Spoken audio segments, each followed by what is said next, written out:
Well, thank you for joining us online today. Wherever you are in the world watching this video message, we really hope that the message challenges you and encourages you. If you're ever in the Fort Wayne area, we'd love to have you at one of our services at 9 or 11 o'clock. You can find out more information about that on our website, pinehillschurch.com. And also, if you feel led to give to this ministry, again, on that same website, just click the Give Online link and just give whatever the Spirit leads you to do.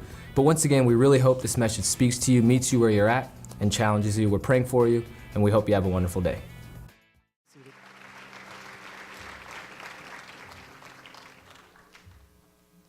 Before you sit down, you guys can grab a seat. Thank you. No, you guys are done. You guys can head. These kids are doing great. Before the rest of you sit down, we have one of the best problems we can possibly have, and that is there are a lot of people here today. And I was just asked if you can scoot towards the middle at all, if there's any seats anywhere towards the middle, if you could just scoot that way. And people on the sides, the wings here, if you could scoot towards the center aisles. Narup mentioned, he said, hey, we got some people who are trying to find seats that are lined up trying to get in. So if you could do that, I'm sure it would help them out. Once you've done that to the best of your ability, go ahead and have a seat. If you've been here the past couple weeks, you know what we're talking about. You know what this series is called. I've heard it referenced a handful of times already today. What's our series called? Next Steps. And we've been talking all about next steps. And we began by looking at a psalm, Psalm 119, verse 133, and it says this: direct my footsteps according to your word. Let no sin rule over me. This is a small scripture, easy to memorize, and one for me that becomes a very easy and applicable prayer. God, direct my footsteps according to your word, and let no sin rule over me. With this verse in mind, our church family has been challenged. I know I've been challenged these past couple weeks to think very personally about what my next step is, or all of you think about what is your next step. Could be baptism. We have a whole bunch of people over here and some bright orange shirts that are being baptized today, making that choice. That's a next step. Maybe it's giving or beginning to tithe to the church. Maybe it's serving somewhere in the church, outside of the church. Maybe your next step is repairing a relationship that's gone neglected for a while. Maybe it's dealing with an unhealthy habit or behavior in our lives. And through this series, through thinking about next steps, we come to realize that something needs to change. Well, today we have the privilege of getting an up-close and personal look at one person's story of not just a next step, but multiple next steps and ongoing next steps. We're going to be watching a video. It's a little different than our normal message. I won't be up here the whole time, and Pastor Mike won't be preaching today per se, not from right here. But we have a video. We have an interview with one of our members who's going to share about her journey, her testimony, her story, and just a number of next steps. And so I hope you don't take this as this is a sit back and relax. I've been encouraged, maybe more than gently, I've been really encouraged to think about next steps the past couple weeks, and today you get to just kind of chill and get comfortable and go get a refill. I think today has the possibility to be even more encouraging or convicting even than some of our past weeks, because we're going to hear a real story, and not one that has a beginning and an end, but one that started a while ago and is going to continue through today and beyond. It's a powerful story of just next step after next step. And I think for all of us that this is going to be a challenging encouragement. Whether or not you already know your next step, maybe you already do, and this may be some confirmation of, yes, I know my next step, and maybe part of this story will speak to you. Or for others, as we still try to wrestle with what's the right next step? What's that one thing or two things, or what's the area that God wants you to address? Maybe something in this interview, something in this personal story that you're going to hear today will stand out and give you the courage that it takes to make a next step, or the encouragement to keep going, or the motivation to have a hard conversation. I was able to sit in the first service also, and it's just a powerful story of what God can do in mighty, big ways if we're faithful, even in the smallest things. So I hope that today you'll allow this conversation, allow yourself to be drawn into it and not just be watching and sitting and maybe you listen and maybe not, but be challenged by it and ask God right now to speak to you through someone else's story, through someone else's next steps. And I pray that this would encourage us and empower us to give us the strength and the motivation to continue in each of our next steps. Hey Pine Hills, what an exciting day we have here today, and I'm excited for you to hear the story of next steps of a young lady. It's a powerful story, and I really believe that God is going to speak to hearts today as she shares her story. But rather than me introduce her, I'm going to allow her to introduce herself. Hey Pine Hills, my name is Nicole Gershon, and I've been attending Pine Hills now for about 4 years, and I've been a Christ follower for 3.5 years. Pretty close related. Now, Yeah. the last name, Gershon, obviously that is a Jewish name. It jumps out at me. So you have a wonderful heritage and family line of being Jewish, correct? Yeah, that's correct. I was raised Jewish. My dad actually was from Israel, and one of my uncles has done our family tree, so it's really cool. You will find my last name in the Old Testament, in First Chronicles, in Exodus, in Joshua, in Numbers, and Gershon was the oldest son of Levi, so we are Levites. Levites. They were entrusted with the tabernacle. That's correct. The priestly duties. That is correct. And actually, the tribe of Gershon, the Gershonites, were actually trusted with holding the tabernacle through the desert for King David. As they carried Yeah. the tabernacle. Wow, so if we ever move locations again at Pine Hills, there could be in your lineage and heritage to help carry things and transport things over from one to the other. Now, what a great heritage. And so we're going to dive into your next steps in just a moment, but I think it's important for the church to know and to hear a little bit about your family background, because I think it plays heavily into your story. So you were raised in a Jewish home, is that correct? That's correct. Both my parents are Jewish. My dad, like I said, was born in Israel. He came to the United States after the Army, when he was like 20 years old. And my mom, her family is from Europe, from France, and her grandparents, my great-grandparents, actually were killed in the Holocaust. Wow. So my grandmother and her sister made it to the United States when they were 14, all alone. And so I was raised Jewish. And Would this be let me ask you this, was Yeah. it a kosher Jewish, like totally kosher, Orthodox kind of a Jewish home, or what was the vibe there? No, absolutely not. I wouldn't say we practiced. Okay. I don't remember ever really going to temple as a child.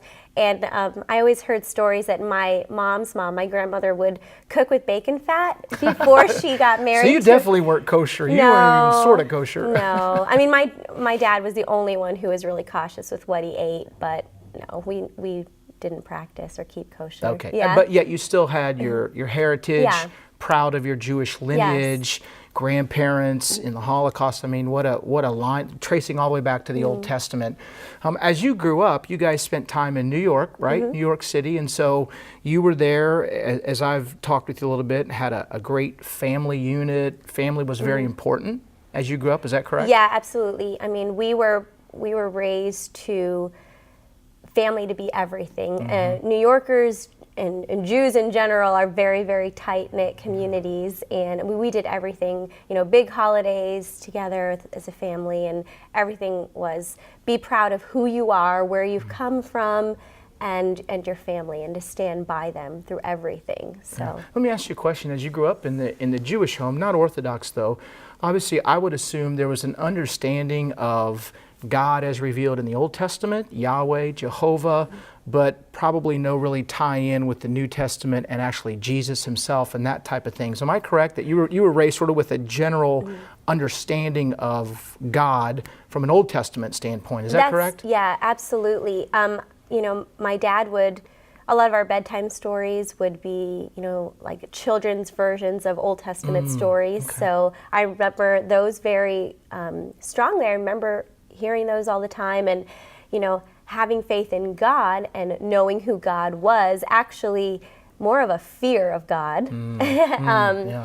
But that's probably the extent of that in our family. Yeah. Okay. And so family was tight, family was close. You spent time in New York City, but you ended up moving out to Las Vegas as a family, correct? Lived in that area for a while. And while you were there, your family went through a tragedy. Tell us about that. Yeah, we moved to Vegas when I was 13, and when I was 19 years old, my freshman year of college, my dad passed away in a car accident, very sudden, nothing that anyone would have expected. and it really shook my family. It was a hard time. My brothers and my sister were much younger than I am, so my mom had now 4 children all alone, 3 real young kids, and she never had to be on her own. She, got married at 19, so went from living with her parents to then being married and always having someone to take care of her. So having to learn how to be an adult almost, how to pay bills and be responsible and work and take care of a family, she had to do all that real fast. Yeah. And somehow you guys managed through a very difficult, Yeah. even a tragic season Right. of your life there. Yeah. And what's interesting, as we were talking earlier, you share with me that, you somehow managed, but knowing what you know now, and we'll get to that in a minute, but knowing what you know now about a faith in Christ and the power of the Holy Spirit to help us, that comforter, boy, sort of wish that during that season had that relationship with him, that somehow that would have helped in some way to at least navigate what was a very difficult season of your family's life. Yeah, I mean, we didn't have God to turn to or Jesus. I mean, it wasn't something that we did when bad things happened. I mean, a mean, angry God isn't too comforting No. when there's a tragedy, Yeah. And so, I mean, we grieved on our own. We grieved to our own accord. We didn't have that trust in God, that trust him through the good and the bad. And I think back now and I'm like, man, if I had known about Jesus and what he had done for me, and that I would have understood and my mom would have understood, and it would have been so much easier to get through such a terrible time putting your trust in God at that moment. And yeah. But what's interesting is in the middle of that tragedy, again, we can look back now and see God's divine sovereign hand was actively working, and he led your mom, and ultimately you too, to leave Las Vegas and to land where? Sarasota, Florida. Sarasota, Florida. Imagine that. That's where we're from, Sarasota, Florida. Yeah, totally random. I mean, my mom loved, well, I guess I shouldn't say random, but at the time it seemed Yeah, like right. random. My mom loved Florida, always loved Florida, and she kind of just on the map, and oops, Sarasota looks good. And they moved out there. It took me about 6 months to make the decision to go out there too, packed everything in my car and drove out. And our next door neighbors at the time, my mom had befriended them, and does Nicole need a job? Is she looking for work? And the man that lived there, Randy, he had said, at the company I work for, we're looking for an office manager. And so I went and interviewed, and that's still the company that I work for today. And I mean, at the time, the owner, Drew, he played if I look back now, he played such a huge role that God used him to bring me to himself. Yeah. Well, and what's cool with that is, so you're in Sarasota. Yeah. We make our way to Sarasota, and the company that God led you to just happened to live to your next door neighbor and get Yeah. you the job. That company also partnered with the church that I was on staff at the time to do our website Yeah. design, right? Yeah. So our paths crossed. How many years ago was that? Oh my gosh. 11 years ago. 11 years ago. Church, can we be that old? Holy moly. Yeah, it was really cool.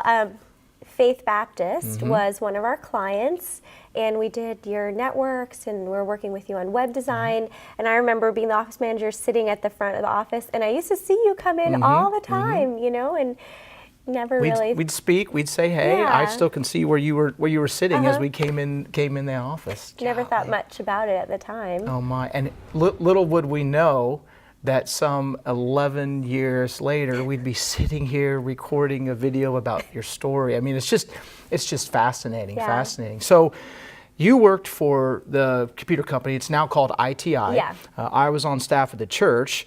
But over the course of time, little did we know it too, God was going to move both of us in a relatively close proximity, time-wise to each other. So your company moved from Sarasota to Fort Wayne, Yeah, right? that's correct. Now, about 4 years ago, we moved to Fort Wayne, and I was not moving here. I wanted nothing. You don't want to leave Sarasota, Florida and come to fancy Fort Wayne with all the wanted snow and the ice and the gray days? No part of it at all. But, and I kept telling Drew, it's not going to happen. I'll just stay here, work from home. And I remember one morning, just waking up with this overwhelming feeling going, I am just going to do it. I am just going to go. I'm going to move. And if I don't like it, I'll come back. But I need to give this a shot. And I remember calling him up and telling him, and he's like, okay. He was like, what changed What your happened mind? I'm to like, you then I don't for- know. I just, yeah. And of course, we know, obviously, the Lord Yeah. directs the steps of man. Again, we continue Absolutely. to look and see his sovereign hand directing your steps, even when you didn't even realize it at that time. So he leads you to Fort Wayne. Yep. Well, he also led our family to Fort Wayne to take over the lead pastor of Pine Hills Church. And so one day I walk into church and look to my left, and lo and behold, there's the director of operations of the computer company, Drew, who I had known down in Sarasota. I didn't know they had moved yet. And I was like, what are you doing here? And he's like, we've moved the whole company to Fort Wayne. It's amazing. So we began to have conversation. And a couple days later, he talked to me about extending an invitation to you to come meet with us to talk about, a website design. Yeah. But he told us, he didn't tell you, but he told us at that time, there's a deeper motive here, in that I really, really think she's open to being sensitive to Jesus Christ and to ultimate salvation. But I want her to meet some real people who are trying to live the life, type of a thing. So he set up an appointment for us to meet, right? To talk Yes. about web design. He But did. really there was a deeper He did. purpose there. I had only lived in Fort Wayne now maybe 2 weeks. He called me up on a Saturday. It was snowing. I was miserable. I didn't know anybody. And, he said, hey, Nicole, there's this church that I've been going to. I'd love for you to come by and maybe help them out with their website. Can you come out this afternoon, meet me there? And I was like, okay, sure. I'm not doing anything anyway, and I drive out to Pine Hills, which was on Coldwater. I remember so vividly walking through the hallway where your old office was, and I hear someone say, hey, Nicole. And I was like, what? Who was that? Who was calling my name? It wasn't Drew. And I see you.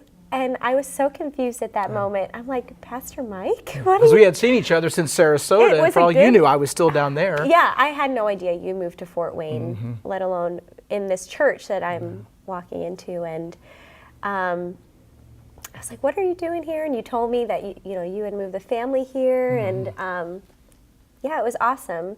We sat down and had a meeting about design, and we're just talking about your thoughts. And that was actually the first time I met Naroop. He was sitting He was there in that too. meeting too.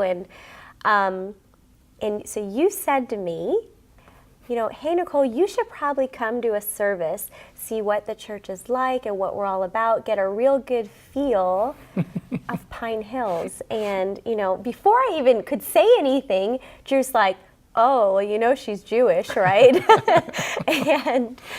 And I was like, it's okay. I would love to show up. And it took me a good 2 weeks to build up the courage, but I finally walked through those doors. And Came that first Sunday. I bet that was quite an experience. Probably a little fear, uncertainty Yeah. about what was going to happen walking in, right? yeah, I was really nervous. And I remember that Friday at work before the weekend, because I had asked Michelle, and Michelle's Drew's wife, I'd asked Drew and Michelle if I could go with them, sit with their family, so I felt more comfortable. And I remember asking Michelle these questions. I was like, so what's it like? What's the music going to be like? And what are they going to talk about? And do people raise their hand and ask questions? And she's like, no, there's no talking. And so I went with them that first Sunday. I sat with them and their family and their kids. And I probably sat with them every week after that for a good month or month and a half. Yeah.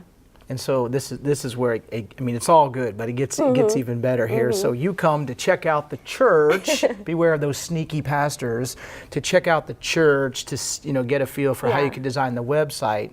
But obviously, you came week after week, continued to see the community of believers, hear the Word of God being taught, learn about Jesus, and God was just, as He always does, He was just pulling you to Himself and pulling you into saving faith in Jesus. And that ultimately was that first big step that you ended up taking. So I think it's cool when you took that step to Yeah. trust Christ. Share that with us, because it's a powerful, powerful step. And it's a step that some people at Pine Hills have yet to take, and they need to take.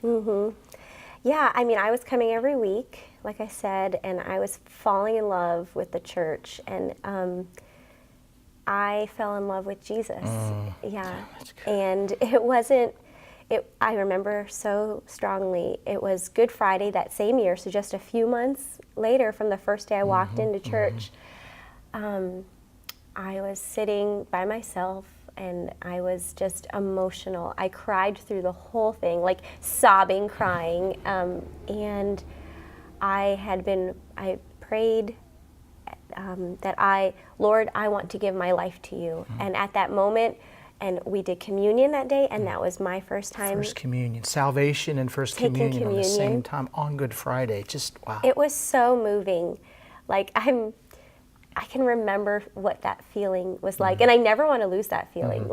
It was so huge and emotional of giving my life to the Lord. And I remember after service, I called and spoke with Drew and Michelle and told them, and they were so excited. We rejoiced together, and I called some of my friends back in Sarasota and told them, and they were so excited. And it was just such an amazing moment in my life for me. Yeah. And again, that is a challenge, because there's somebody watching this, and that's your step. That's your next step. God has been through all these circumstances, pulling you to Himself. And before you do anything else, you need to literally, like you said, just turn your life over to Christ. Confess and ask Him to forgive and to come in. And literally, it's a surrendering of your life to Christ. And so, wow, what an amazing, amazing step that will be for some of you to take. So you took that step, but obviously, as we've said often, the step of salvation is not crossing the finish line. It's actually stepping up to the starting block, because now we begin a life of steps of growing to become more like Jesus. So you trust Christ, but now there's a next step to take, and it's that first step of obedience, which is believer's baptism. So just tell us about how you came to that decision, because there were some extra pressures on you coming at you from the family side, in regards to making that decision of believer's baptism. Yeah, I mean, I had been telling my mom and my family that I've been going to church since I moved to Fort Wayne, and I don't think that they fully understood or acknowledged it. It was kind of just like, oh, okay, whatever, and we just kind of brushed off the conversations. But after I gave my life to Christ, it was so much more for me. I was on a mission to make sure that they approved it or they accepted it or something. And so I was so scared of losing them, because, I know what my family was capable of, and I know that they were especially my mom was like, be proud of who you are as being Jewish. And so it's like I knew how she was going to react to me telling her.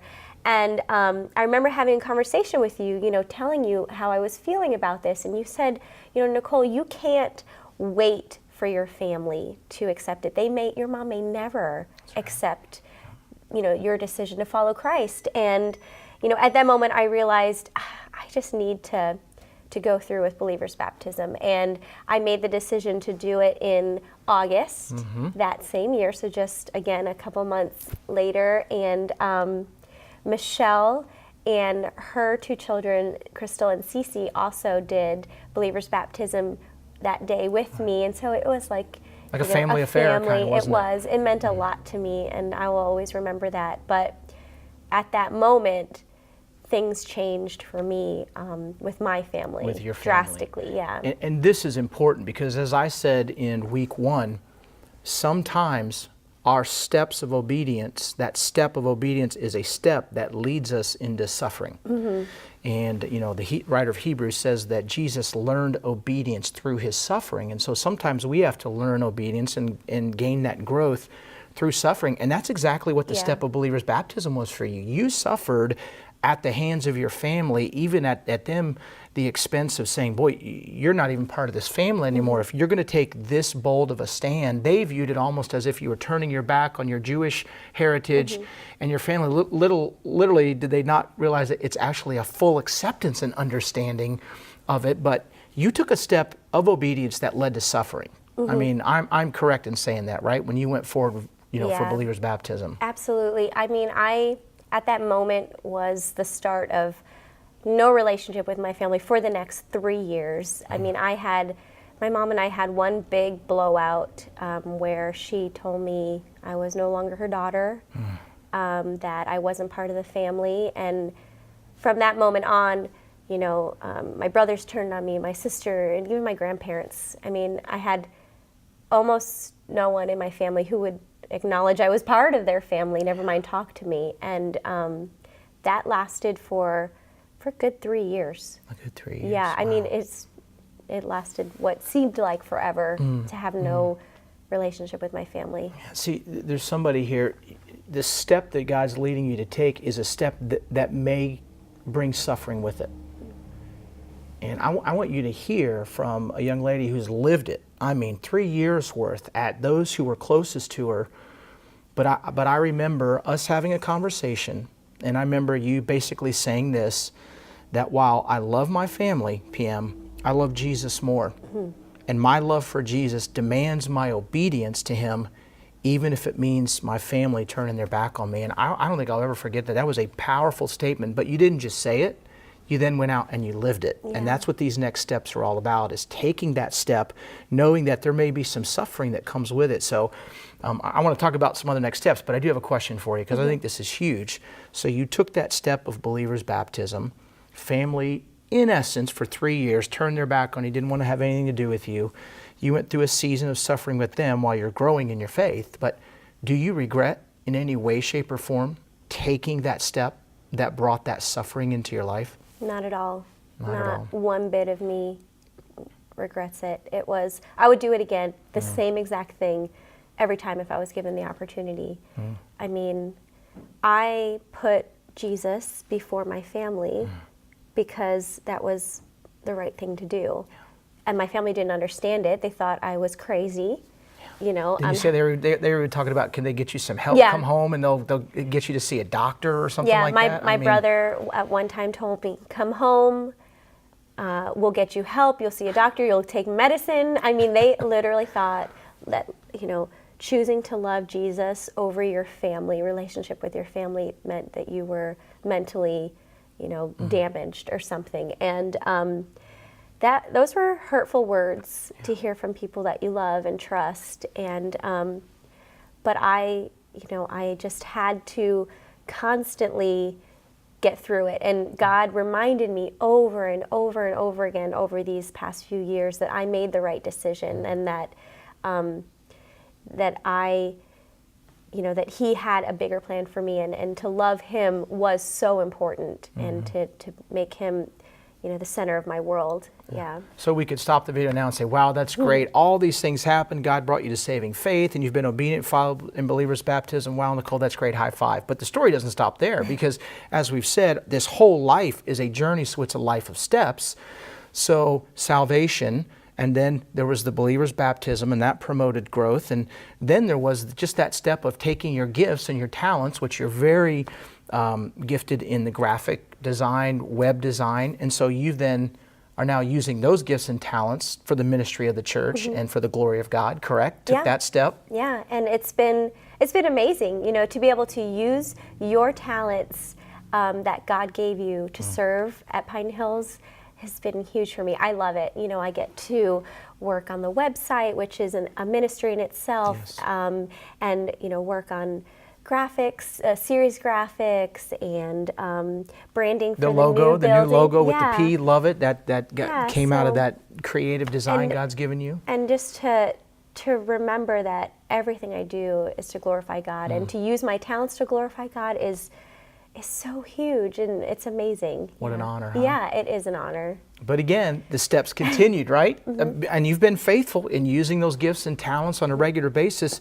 but yet then God called you to take another step, and that was a step of really beginning to invest in others, that's a huge step, to begin to invest in others. And so you are now spending your time on Sunday mornings investing in the lives of the 4th and 5th grade girls in our children's ministry. Is that correct? That's correct, yeah. A year and a half ago, Justin Crutchfield had asked me to help out in his classroom at the old building, the 2nd and 3rd graders, and I was really hesitant because I felt like kids ministry was totally out of my element, out of my comfort zone, but I was like, okay, sure, I'll help out. And I didn't know what to expect, and I had a really good time. And so then he'd ask me again, oh, do you want to help out again? Maybe like 2 weeks later. And so that just continued, and I became his assistant, like helper in the classroom.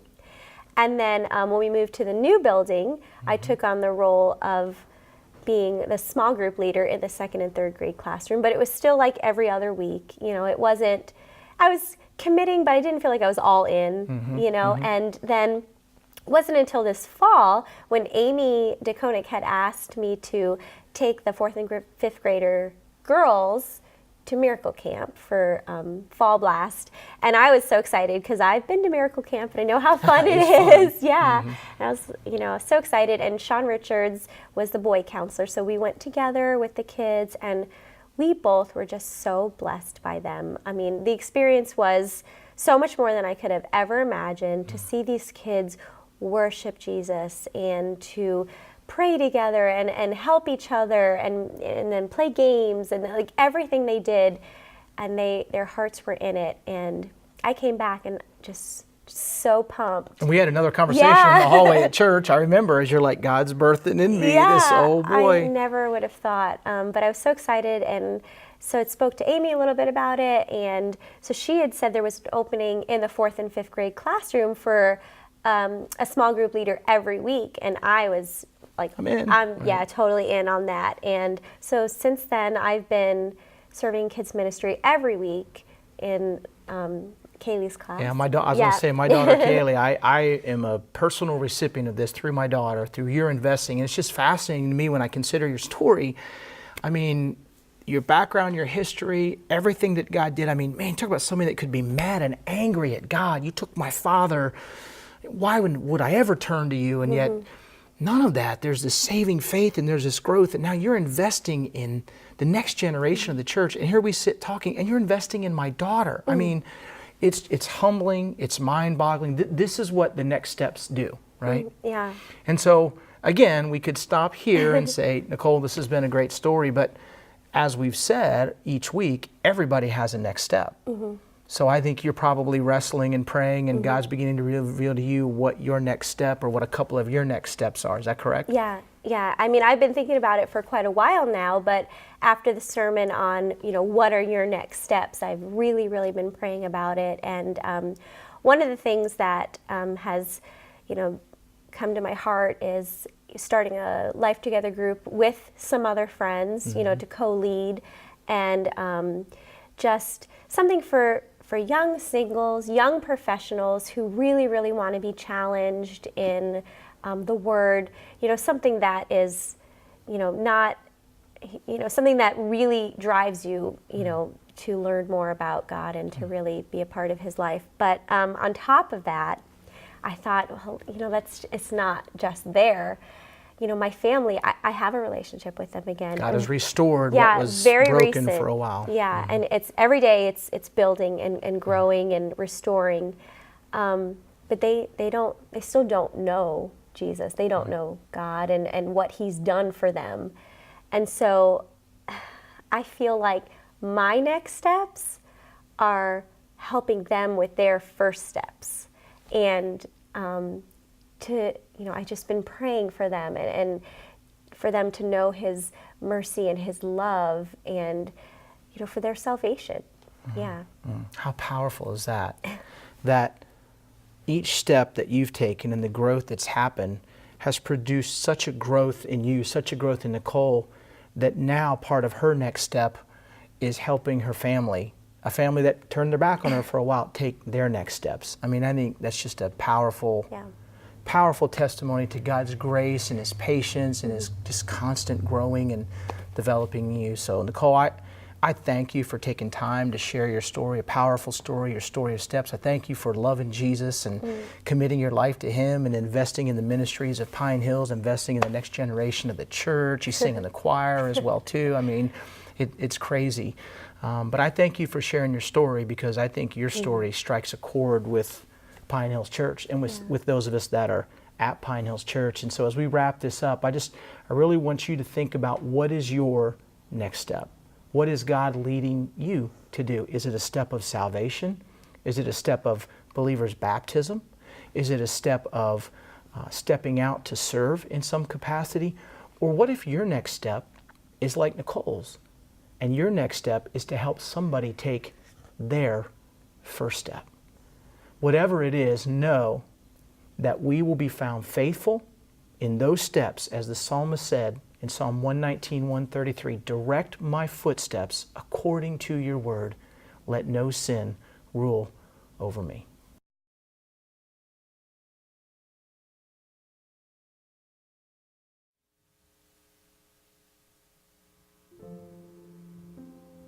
It's a pretty incredible story, yeah? Nicole, thanks for sharing, for being so honest and transparent, giving us a glimpse into where you've been and where you are and where you're going. I know for me it's encouraging because I think we do need an extra boost of motivation or encouragement. Or sometimes we need to realize that there's people a little further along to encourage us, and that when we think things are tough, we can look at someone else who say, she's been there, he's done that, and there's joy beyond the hard times. There's something next. There's something coming. And I watched that interview, and for a lot of it, I hear this voice in my head, man, I wish I had a story like that. I wish that was my story. But I think that's a wrong way to view this video, this interview, because that's Nicole's story. And we each have something so unique. And sometimes it's like, I want to be able to sit down and tell this big story of all my next steps. But sometimes we're afraid to take the first step. Whether it's responding to just a nudge on your heart of, hey, it's a move, or it's responding to an invitation to go to church, something like that, or taking a leap of faith and actually beginning that relationship with Jesus Christ. Because we have these sometimes inconsequential steps that we think aren't that important, or, you know what, she's got these huge steps and she's witnessing to her family, and I don't know if there's something that big for me. But God can take any step in our lives, any step in your life, and use it to transform you, to transform the people around you. And that's one of the great things about God, is that He's not short-sighted. It's not just, hey, let's get a good plan for these next 2 weeks, like a resolution that you'll forget by now. But there's something about God's plan that is just weeks and months and years that we can look back and be like, yeah, because I was faithful, because I spoke up, because I began a conversation with someone, because I took a leap of faith and joined a class at church, I began giving, I began serving. Something small that we can do today or tomorrow can propel us into a lifetime, a whole different path than we would have gone on our own. So thank you again, Nicole. I want to pray for all of us together.